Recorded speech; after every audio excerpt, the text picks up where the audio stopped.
Gérer une classe en 2025, ça n'a plus rien à voir avec gérer une classe comme quand j'y suis rentrée en 2002. Je suis retrouvée en difficulté avec un gamin de CE1, hein, c'est quand même quelque chose de fou quand on y pense. Et cet enfant était ingérable, sauf que sa maman et son papa le soutenaient dans tout et on était accusés d'être racistes. Ben alors, remercions qui?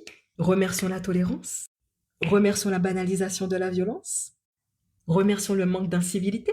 Remercions le fait de vouloir intégrer toutes sortes de profils, tout et n'importe quoi? Le vivre ensemble. Très cher, tout ce dont vous vous plaignez était prévisible.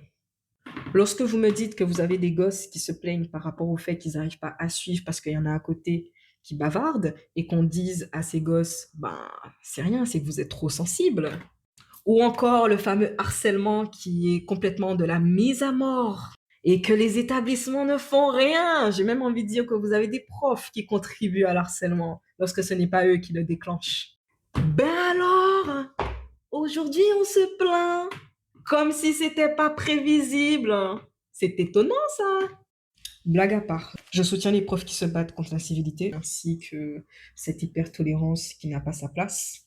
Bien que j'ai l'impression qu'il n'y a pas beaucoup de profs qui se battent contre ça, ce n'est que mon humble avis. De toute façon, beaucoup d'entre nous, nous savons que pas mal de profs finiront par se battre très sérieusement contre ce qui se passe lorsque ils vont subir certaines choses. Je dis ça, je dis rien, mais j'ai l'impression qu'il n'y a pas assez d'enfants qui crèvent sous l'harcèlement et qu'il n'y a pas de profs non plus très très très concernés par l'harcèlement que des gosses peuvent leur infliger. Et croyez-moi, quand vous êtes un adulte, voir des sales gosses vous prendre en grippe, ça rend fou. Donc comme je le dis à qui veut l'entendre, mon plus grand souhait est qu'il y ait encore plus de victimes que ce qu'il y a déjà. Comme ça, chacun finira par prendre ses responsabilités. Bref, par rapport à tout ce qui se passe actuellement, vous, profs, vous y êtes un petit peu pour quelque chose. Passons.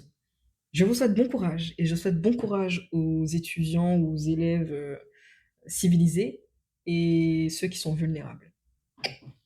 Ce n'est pas normal que vous alliez travailler, que vous ayez l'impression que vous allez en guerre. Ça va de soi pour certains élèves. Kenavo.